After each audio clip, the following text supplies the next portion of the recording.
queridos alunos e alunas, sejam todos bem-vindos a mais uma aula do 7º ano. Meu nome é Roseli Nascimento, sou professora de Geografia, tá? Do 7º ano e também do 6º ano. Hoje nossa aula continua ainda do capítulo 7, que é a região Nordeste, tá?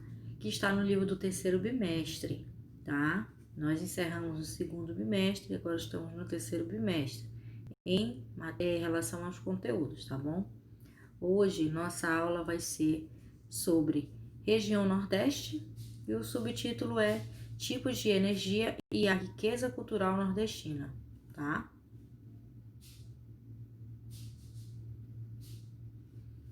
Bom, quanto à infraestrutura do Nordeste, nós podemos observar que se destaca a produção de energia eólica, tá? A produção de energia eólica é aquela produção que é relacionada à energia fabricada através das forças dos ventos, tá? Principalmente ali na parte do Ceará, que é a capital de Fortaleza, que é considerado o produtor maior aí nacional desse tipo de energia. Os projetos de implantação de aerogeradores para fornecer a eletricidade são de grande relevância, tá? Pois estão vinculados diretamente ao crescimento econômico da região. Bom, no canto direito ou esquerdo do seu slide estão as páginas que vocês devem acompanhar. Eu estou fazendo uma leitura da página 12 com vocês, tá bom? E aí, ao longo das leituras, eu vou explicando, tá? Colocando alguns exemplos, tá? Para que vocês entendam melhor. Essa aula, ela é uma aula remota, é uma aula online, tá? Mas nós devemos seguir o livro didático e nosso planejamento, tá bom?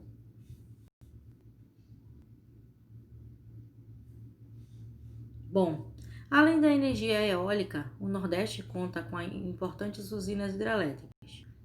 Algumas delas instaladas ao longo do Rio São Francisco, que é o maior rio aí que abrange aí o Nordeste, tá? Ele é um rio fronteiriço, né? Porque ele já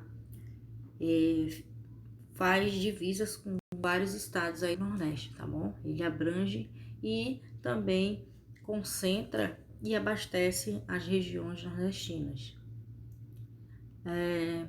Nós temos as hidrelétricas de Xingó, que é no Canindé, no São Francisco, tá?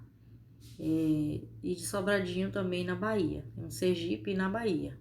E o complexo hidrelétrico de Paulo Afonso, que abrange usinas localizadas na divisa dos estados da Bahia, Alagoas e Sergipe, tá? Então, essa imagem aí é uma vista aérea da barragem da usina hidrelétrica de Xingó, município de Piranhas, em Alagoas. Essa imagem foi retirada lá deste local no ano de 2016. Bom, em determinados períodos de seca, os níveis de reservatórios das hidrelétricas acabam baixando, que força a utilização de usinas termoelétricas que emitem poluição e causam danos ambientais, além de encarecer o valor pago pela energia. Ou seja, a utilização de usinas termoelétricas, elas suprem a necessidade de energia elétrica, só que elas são muito caras. Então, é questão de custo de manutenção, custo de materiais, custo de serviço, mão de obra. Então, a conta de energia que chega na casa do consumidor, ela é um pouquinho maior em relação às outras regiões brasileiras, né? Nós estamos ainda lendo a página 12, tá? Acompanhem no livro de vocês. Uma solução eficiente e menos impactante ambientalmente, de uma forma ambiental, ela tem sido adotada aí no Nordeste nos últimos anos e a atender o futuro, que são as energias eólicas, que são as usinas de energia eólica. E nós temos um texto também que fala sobre a questão da energia eólica, tá? Bom, na página 12 ainda, energia eólica já abastece mais de 30% do Nordeste. Com a queda das represas nas hidrelétricas, a energia gerada pelos ventos ganha cada vez mais importância na região. Esse texto é de René Pereira, do estado de São Paulo, que é o jornal do estado de São Paulo, do dia 19 de junho de 2016. O vento forte, que não para de soprar, fez da pequena Icaraí de Amontoada, na costa oeste do Ceará, uma ilha de usinas eólicas. Elas geram energia elétrica usando a força dos ventos. Ali, para qualquer lar do que se olhe, modernas e gigantescas torres de quase 150 metros de altura, do tamanho de um prédio de aproximadamente 42 andares. Destoam no cenário rústico da vila de pescadores com suas dunas, praias e lagoas. Redutos de atletas estrangeiros, praticantes de eventos, de kitesurf ou windsurf. A comunidade tem em torno de 2,4 mil habitantes, entrou para a lista dos melhores ventos do Brasil e ajudou a elevar a participação da energia eólica para mais de 30% do consumo do Nordeste. Tá? Os parques instalados na região de Amontoada estão entre os mais eficientes do planeta, tá? Enquanto no mundo, as usinas eólicas produzem em média de 25% da capacidade anual no complexo de Caraí. Esse percentual, ele é mais do que o dobro, tá? Do que o dobro de antes, né? Então, ela continua crescendo, tá bom? Então, as 31 torres que compõem o parque produzem em torno de 56% da capacidade anual. Para ter uma ideia, o que significa, os Estados Unidos, por exemplo, possuem um indicador de 32,1% e também na Alemanha, uma das maiores potências eólicas do mundo, fica em torno de 18,5%. É por causa da qualidade desse vento forte e também constante que o Nordeste despontou como uma das maiores fronteiras eólicas do mundo. Hoje, os parques em operação na região são responsáveis pelo abastecimento de boa parte da população local, cerca de 56 milhões de pessoas, em 17 de abril de 2016. Por exemplo, quando os nordestinos iniciavam mais uma jornada de trabalho, as eólicas produziram 50% de energia consumida naquele momento, por períodos longos, como um dia inteiro. Os parques, que até bem pouco tempo também eram insuficientes no Brasil, chegaram também a produzir, através dessa tipo de energia, 35% da carga média do Nordeste. Então, esse texto, ele de René Pereira, do estado de São Paulo, traz uma reflexão sobre quais foram os impactos, na verdade, e o objetivo e o resultado também alcançado pela produção de energia eólica no Nordeste. Bom, a riqueza cultural nordestina, Bom, nós sabemos que o Nordeste, ele participou aí de um cenário colonizador com diversidades culturais e recebeu imensas caravanas e imigrantes vieram para colonizar esta cidade ou essa região, Na verdade, estas cidades e a região, tá? A cultura é um dos principais legados de uma população. Nós sabemos que a cultura, ela é uma riqueza, É uma herança de uma determinada população. Porque através da cultura é possível saber, a história de um povo, como aquele povo vive e como é que foi constituída aquela história ao passar dos anos, tá? Bom, ela transmite, a cultura transmite os ensinamentos, os costumes, as tradições e forma de viver de um povo. Faz isso não só por meio de elementos materiais, como as arquiteturas de casas, vestimentas típicas e pratos preferidos, mas também por meio de elementos simbólicos. Aí nós temos alguns elementos simbólicos, quais são? Música, conto, maneira de falar, de vestir até, As pessoas, ela também culturalmente ela tem um jeitinho particular de se vestirem, né, com estilos, né, diferenciados. O Nordeste apresenta uma grande diversidade cultural, enriquecida pela miscigenação de diversos povos africanos, indígenas, europeus e, por exemplo, é manifestada em diferentes aspectos, né? E aí nós vamos falar um pouquinho sobre a questão dos aspectos culturais, ou seja, estão presentes, né? Que são os itens que estão presentes aí na formação cultural nordestina, né? Aí nós temos o exemplo do frevo, que é um exemplo da cultura nordestina, principalmente pernambucana, que é conhecido pela Unesco desde 2012 como Patrimônio Imaterial da Humanidade.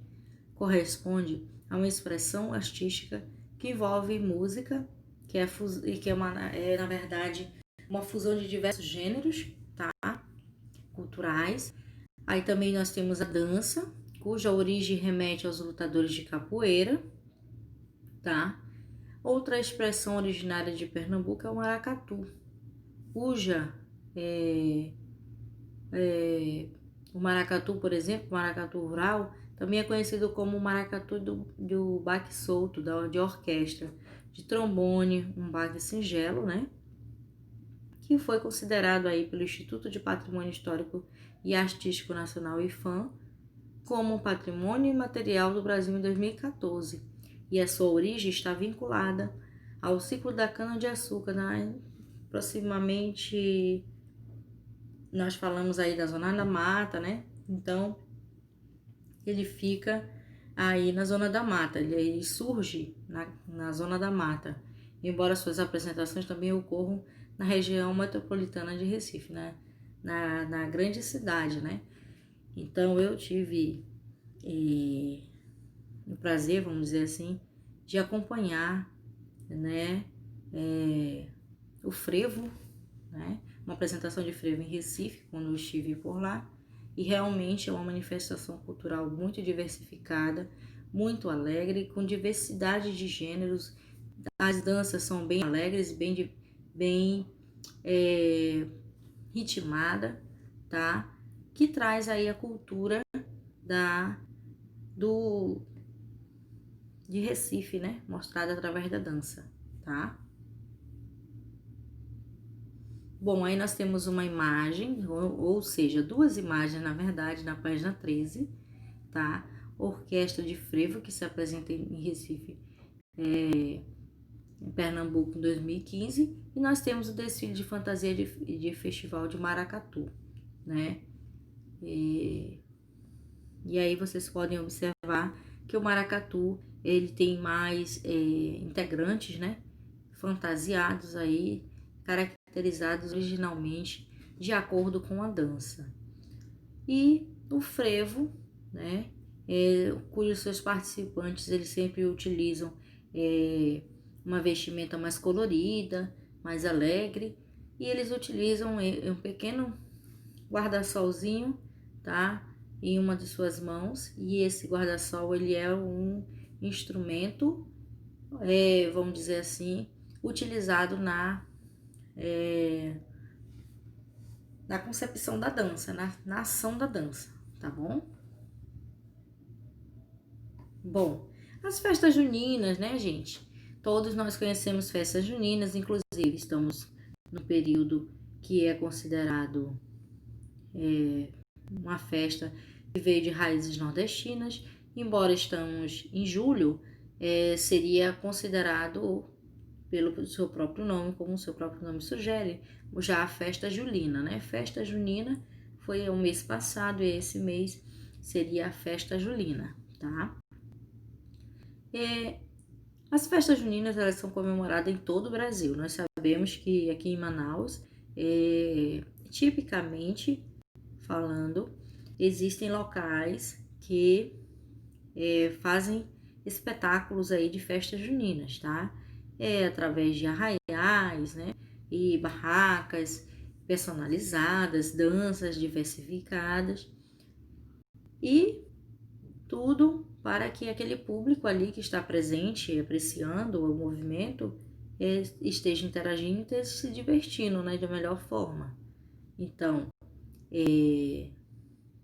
As festas juninas são comemoradas em todo o Brasil, porém no Nordeste ela tem uma expressão cultural especialmente marcante, né? Porque, segundo os estudiosos, as festas juninas foram trazidas pelos colonizadores portugueses. Não sei se vocês sabiam disso, tá? Mas os portugueses trouxeram as festas juninas, e essas festas folclóricas misturam manifestações culturais e não apenas portuguesa, mas também originária de diversos povos, como, por exemplo, nós tivemos a colonização aí dos chineses, franceses, né? Os chineses, eles começaram a questão ali de a cultura mesmo de soltar fogos de artifício, né? Os franceses, eles trouxeram a dança marcante, também semelhante a uma quadrilha, que foram assimiladas e incorporadas pelos povos do território brasileiro ao longo do tempo. E tais ligações aí recebem as características e costumes atrelados ao espaço rural. Algumas festas juninas nordestinas, por exemplo, mais conhecidas ocorrem nos seguintes locais, nos seguintes espaços aí. Em Campina Grande, né, que é bem famoso aí na Paraíba. Em São Luís, Maranhão também. Caruaru, em Pernambuco. Mossoró, Rio Grande do Norte. E Teresina, Piauí, tá? As festas juninas nordestinas, elas são muito importantes não só como forma de expressão cultural, mas também como fonte de renda, já que atraem muitos turistas de diferentes partes do Brasil, né? E também do mundo. A festa em Campina Grande, por exemplo, é considerada por muitos a maior festa do mundo. Então, a questão do turismo faz com que aquela população ela comece a crescer, a elevar a sua economia, espalhando benefícios aí pelas suas regiões e até pelos seus estados em particular e a nível nacional também, tá bom? O Bumba Meu Boi originou-se no século XVIII e sua manifestação exibe características associadas aos povos europeus, indígenas e africanos. Tem forte ligação com o período de ciclo de gado e o seu enredo sofreu algumas variações locais. Sua apresentação geralmente acontece na época das festas juninas, mas também ocorre, por exemplo, no período do Natal. Por exemplo, o Bumba Meu Boi, ele possui uma variedade de nomes e formas de apresentar o espetáculo. Aí nós vamos saber agora como o nome do Bumba Meu Boi nos outros locais, né? Nas outras cidades, nos outros estados, por exemplo. Então, no Amazonas, recebe o nome de Boi Bumbá. Nós sabemos que em Parintins ocorre anualmente um festival chamado Festival Folclórico de Parintins, que traz o Boi Bumbá. Tem-se dois tipos de bois, né? Por exemplo, o nome de um é caprichoso e o outro garantido, tá? Inclusive representam as cores azul e vermelha.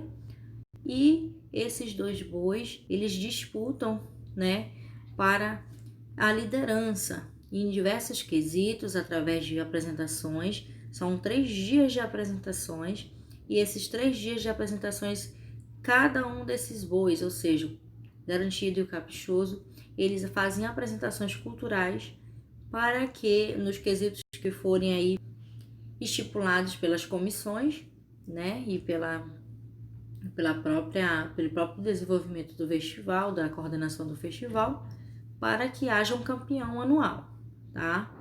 E aí, quem se sair melhor, né, ao longo desses 3 dias é o campeão, né? E já leva o troféu e assim as honrarias aí do festival.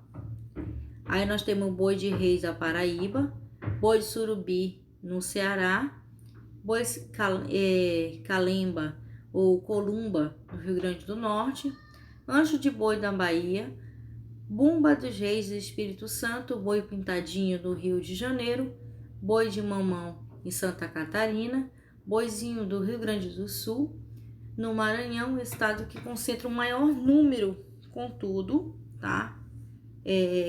O nome dado a Bumba Meu Boi.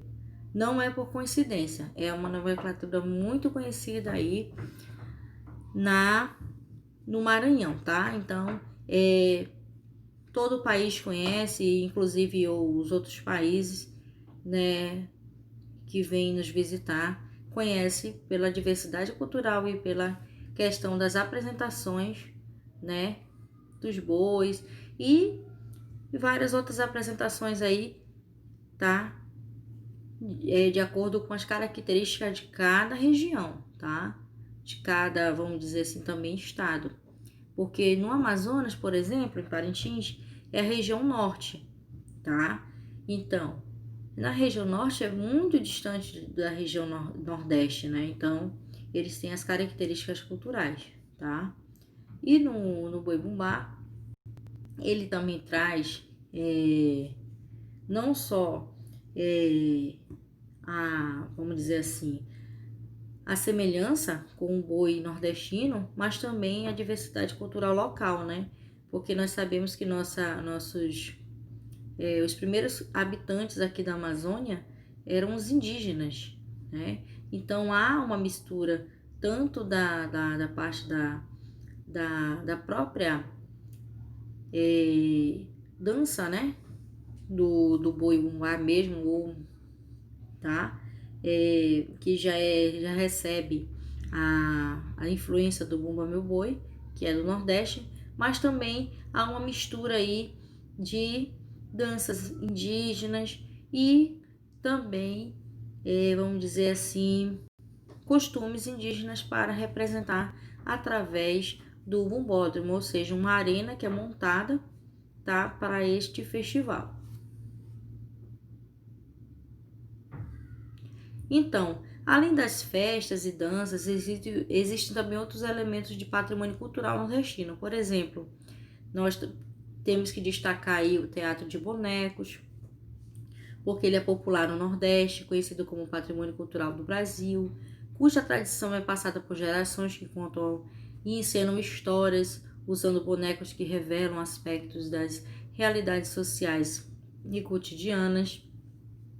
E em cada contexto assumiu um nome distinto: Casimiro Coco, no Maranhão e no Ceará, João Redondo e Calunga, no Rio Grande do Norte, Babau, na Paraíba e Mamulengo, em Pernambuco, né, que são apresentações culturais que representam a história de um povo, a história local, a história cultural desta população aí que ao longo do tempo foi se destacando e foi crescendo, né, e foi formando aí as suas características, né?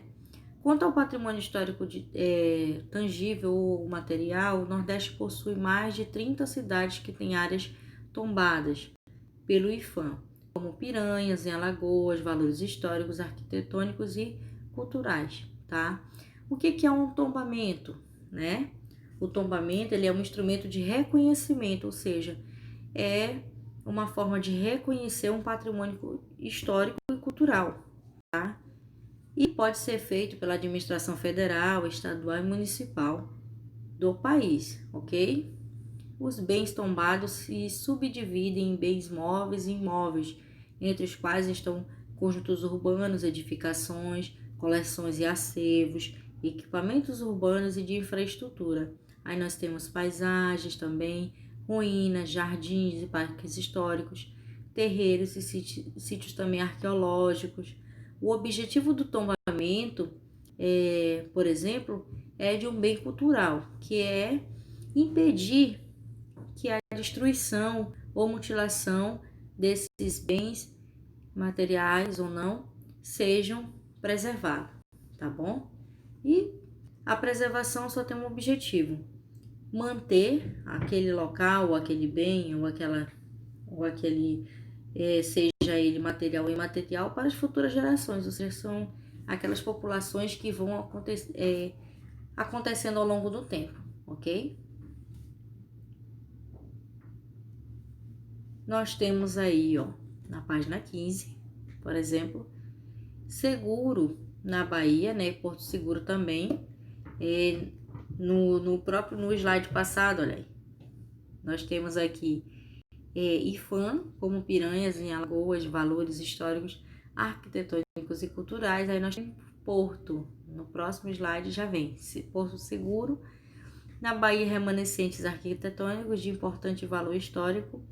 Aí nós temos Sobral, no Ceará, edificações remanescentes do século XVIII, Alcântara, no Maranhão. E nós temos um conjunto de arquitetura colonial e luso-brasileira. E também temos Areia, na Paraíba, que é um valor histórico, urbanístico e paisagístico, tá? Olinda, em Pernambuco, que foi a segunda cidade brasileira a ser declarada Patrimônio Histórico da Humanidade pela Unesco. Esse fato ocorreu em 1982, que a primeira foi a cidade de Ouro Preto, em Minas Gerais, que ele foi considerado pelo o primeiro patrimônio histórico, tá? E o Centro Histórico de Salvador, na Bahia, foi declarado Patrimônio Cultural da Humanidade já em 1985. O artesanato é de rica variedade, como utilização de materiais como cerâmica, palha e areia. Nessa atividade inclui-se também diversos tipos de rendas, bilos, filés, filés, remanescências, e nós temos a culinária, né? A culinária, por exemplo, ela aqui no texto está dizendo que é de grande diversidade. Sim, a culinária é bem temperada, né? Vamos dizer assim, são comidas bem diferenciadas, com diversidades de sabores, tá? E de preparação também. Por exemplo, né? Aí está dizendo o seguinte: a culinária é de grande riqueza, né? Como, por exemplo, pratos, nós temos carne de bode, acarajé, vatapá, tapioca, baião de dois, sendo um importante elemento ligado à identidade cultural nordestina. Eu falando aqui para vocês, já estou imaginando, né, um vatapá, um acarajé, né, uma tapioca, baião de dois, tá? Porque, assim, não sei se vocês sabem, mas já falando aqui para vocês, sou descendente nordestina também, né? E eu já tenho, e já provei já diversos tipos de comida, tá? E realmente o Brasil, ele é realizado por diferentes culturas, né? Então ele foi totalmente colonizado por diversidade de povos que vieram para a região através de enriquecimento pessoal e contribuíram aí para o crescimento da nossa população, uma população diversificada, com não só na questão aí de, vamos dizer assim, visual, né, nas características visuais, mas com características aí de, vamos dizer assim, linguagem, música, dança, cultura. Tudo isso fez com que nós nos enriquecêssemos aí ao longo do tempo. E cresci aí vendo a cultura de que foi formada a minha família. E é uma família assim bem diversificada aí na realidade, tá? E hoje eu tenho as duas culturas, né? Tanto da região norte, Manaus, como o nordestino, através dos meus antepassados, tá bom? E assim, creio que muitos de vocês também têm alguma mistura, tá? Em relação às etnias ou não, ok? Também regional, né?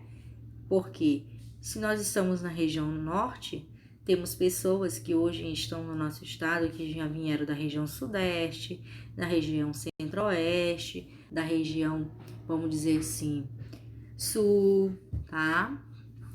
E próprio da região norte, só que em outros estados mais vizinhos, circunvizinhos aí, para fazer a formação aí da nossa cultura e também aí da nossa história. Nós temos aí essa imagem do artesanato feito pela renda de Biltro, né? Na verdade, em Canoa Quebrada, no município de Acarate, no Ceará, né? Que o Ceará também ele tem uma diversidade, né, cultural através do artesanato. Nós temos aí um exemplo também das culinárias, que é bem diversificado, tá? Que é maravilhoso como o Brasil ele foi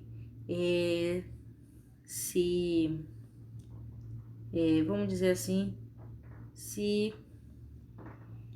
vamos dizer assim, aprendendo a se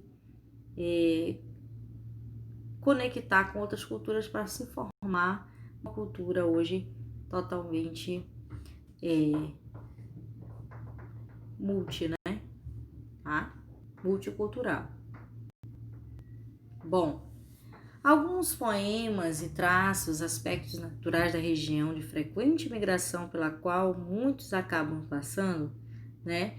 Veja o trecho da literatura de cordel de uma das principais autoras brasileiras que contemporâneas desse estilo de Jarid Arraes, tá? Em que se trata de problemas sociais e força cultural nordestinos. Bom, a literatura de cordel é uma literatura fabricada e também expandida e distribuída pelos próprios escritores locais, tá? Que tem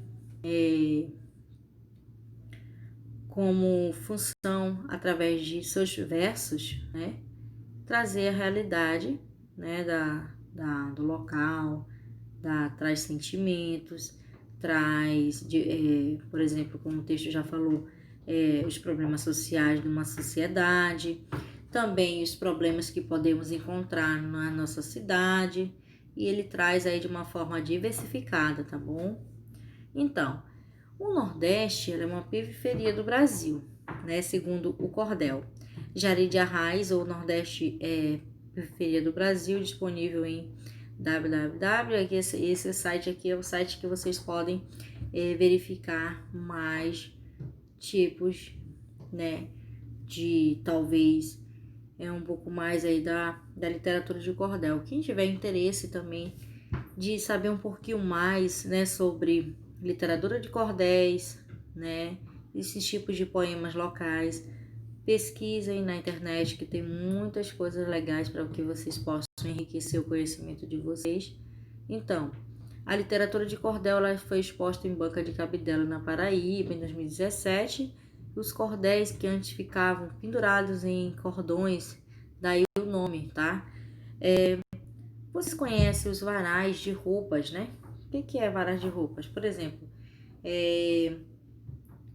as mães, né? Nossas mães, nossos pais fazem alguns varais assim para estender as roupas, né? Ou seja, esticam cordas com uns prendedores de roupa. Observe que nas imagens nós temos alguns cordéis e eles estão expostos como se fosse um varal, para que você tivesse aí a exposição de colocar as roupas, por exemplo. E aí esses ficavam pendurados, tá, nos cordões, aí deu o nome de literatura de cordel. E atualmente eles são vendidos em barracas de revistas, né, nas cidades nordestinas e também em outras regiões do Brasil, né? E aí nós podemos observar aqui através de um texto sobre literatura de cordel que eu vou fazer a leitura com vocês, tá? Esse texto está na página 16 do livro de vocês, tá bom? Observem com atenção. O Nordeste é a periferia do Brasil. Nordestina é nossa gente que conhece a exclusão, o injusto esquecimento triste de solidão, pois se vive condenado, invisível e renegado. Feito fosse reclusão. Muita gente foi-se embora, antes até de agora, vivendo nas capitais, tá? E aí esse texto, ele traz uma realidade do que é a situação do povo nordestino. Por exemplo, a nordestina é essa grande gente, né, que é uma grande população, que conhece a exclusão social, a exclusão de bens de consumo, a exclusão vamos dizer assim, do regional a nível de Brasil, e um injusto esquecimento e triste desilusão. Vive-se condenado, invisível e renegado, feito fosse uma reclusão. Muita gente foi-se embora, desde antes até agora, vivendo nas capitais, ou seja, houve um êxodo rural aí, também por parte de pequenas cidades até em busca das capitais, e através da seca e de condições adversas para a população aí, até na manutenção da vida e da manutenção das famílias, existem pessoas que saíram da região Nordeste e foram procurar outras regiões atrás aí, vamos dizer assim, de melhores condições de vida, tá bom? E aí vem a pergunta: o que leva alguém a sair da sua região, da sua convivência, da sua maneira de viver diariamente? Bom, as condições sociais, elas fazem com que as pessoas façam algumas mudanças em suas vidas, tomem algumas atitudes, algumas decisões. Por exemplo, no texto anterior, nós lemos aí na página, deixa eu verificar aqui com vocês no livro de vocês. Bom, na página 10, nós vimos aí o texto Morte e Vida Severina, né? Que é um texto que relata a vida de um retirante, tá? Que ele vem aí da zona da Mata Açucareira, tá? E que faz com que a situação aí seja modificada, tá bom? E aí existe diferenciações, desculpa gente, porque tava tendo aqui alguma reforma aqui do lado, tá gente? Desculpa aí o barulho, desculpa aí mesmo. Vamos lá, vamos seguir nossa linha de raciocínio. Então, já na página 10 do livro de vocês, nós temos aí uma realidade de onde está aquele sertanejo ali vivendo em situações que fazem com que ele tome algumas atitudes para mudar essa situação, tá bom? Então, para que eles tenham uma situação diferenciada, é possível fazer com que haja alguma mudança, né? Então, e é por isso que as pessoas saem dos seus locais para em busca de qualidade de uma vida melhor. Tanto é que na época do êxodo rural, por exemplo, a retirada do homem do campo, ou seja, o deslocamento do homem do campo para as grandes cidades foi em busca de total produtividade, né? E em relação a tanto a produtividade em relação ao trabalho, como relação econômica também, tá bom? E aí, o IBGE definiu uma regionalização no Brasil. O Nordeste, regiões, representam através de representações literárias. Aí nós temos capital estadual, representada por um pontinho preto no mapa. O limite estadual, que é um traço em preto. Aí nós temos o sertão do Cariri e a zona do Cacau, tá? Que é o sertão do Cariri em rosa, a zona do Cacau em vermelho, que é uma zona que fica lá no sul da região, no extremo sul da região Nordeste. E nós temos aí no sudoeste, mais ou menos aí, na Bahia, as Gerais, tá? O IBGE definiu uma regionalização do Brasil com base em determinados locais que ambientaram a trama de algumas das grandes obras de literatura nacional, que assim como a geografia retratam e analisam as paisagens naturais da população do seu cotidiano, em suas percepções e economia, entre outros aspectos de algumas regiões do país. O Nordeste apresenta 3 regiões, conforme o mapa ao lado, né, que nós lemos aí, que foi Sertão do Cariri, Zona do Cacau e as Gerais, tá? As obras marcantes associadas a tais regiões, como Sertão do Cariri, Romance de Pedra do Reino, Ariano Suassuna, Zona do Cacau, Terra de Sem Fim e São Jorge de Ilhéus, as 3 obras aí de Jorge Amado, que são gerais também apresentando aí a obra Grande Sertão Veredas, de João Guilherme Rosa. E nós temos esse mapa aí que foi retirado da fonte do IBGE, através do Atlas Geográfico Escolar, da 7ª edição no Rio de Janeiro de 2016, a página 153, tá bom? Que é uma adaptação. Bom, esse mapa ali representa aí uma grande diferença aí e uma grande mudança aí através de uma perspectiva literária, né? Porque antes você observava o mapa da região Nordeste e você não conseguiria distinguir sem haver essa legenda aí do lado e nem fosse comentado. Mas há uma diversidade literária, tá bom? Bom, chegou a hora de exercitar os seus conhecimentos. Responda os exercícios com muita atenção. Quando chegou a hora mais esperada da nossa aula, né, gente? Bom, vocês que estão em casa tiveram, com certeza, durante essa semana, na nossa sala de aula, na nossa sala presencial, né? Também temos alguns alunos que também por alguns motivos ou não podem assistir às aulas presenciais, tá? Então, peço que vocês realizem as atividades, né? E aí eu vou pegar aqui as anotações que eu fiz, aí na página, por exemplo, tá aqui, ó. A nossa aula hoje foi da página 12 até 16 do livro didático, e nós temos o exercício da página 15, 16 e 17 do livro didático, e para casa os nossos queridos alunos irão fazer a página 7, 8, 9 e 10 do livro de atividades.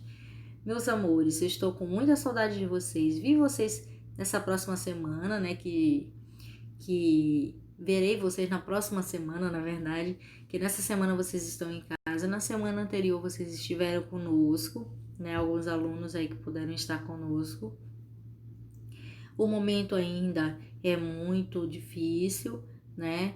Nós ainda estamos passando aí num cenário de pós-pandemia, sendo que ainda existem algumas pessoas ainda que ainda estão passando por essa situação. Mas eu creio que Deus é tão maravilhoso com vocês e conosco que Ele irá nos guiar, assim como Ele tem nos guiado desde o início de toda essa situação. Senhores, gostaria que vocês, por gentileza, realizassem as atividades. Assim que terminarem de realizar as atividades, por favor, envie para o privado as fotos, né, das atividades realizadas. Os meus alunos do 7º ano, A e B da manhã, e A também, por gentileza, envie para o meu privado, tá? As respostas aí das atividades. O 7º C, professora Adriele, que é da Matutino, tá? Envie para a professora Adriele. E à tarde, 7º B, envie para a professora Priscila. Mas, em caso de dúvida, nós três estamos disponíveis, né? Nós três professoras aí que fazemos parte aí do 7º ano, estamos disponíveis para esclarecer as dúvidas, tá? Se houver alguma demora em relação a responder o exercício, ou a mim de responder as perguntas dos senhores, certamente estarei em sala de aula, mas assim que possível estarei respondendo os exercícios com vocês através do WhatsApp, né? Vocês vão me enviar a foto e caso haja necessidade de modificar alguma coisa, nós vamos estar modificando, tá? Não tenham vergonha de perguntar, sempre é bom perguntar, né? Porque lembrando que as avaliações estão chegando, tá? Nós ainda estamos no início do livro, mas nós já estamos falando de avaliação porque passa muito rápido, né? Nós estamos em julho, então assim que terminar o livro didático vai chegar a semana de avaliações e é importante que vocês façam suas anotações, se possível fazer seus estudos direcionados ou mapas mentais para ajudar, tá bom? A vocês compreenderem melhor todas esses conteúdos estudados. Desejo a todos bons estudos, boa aula, até a próxima.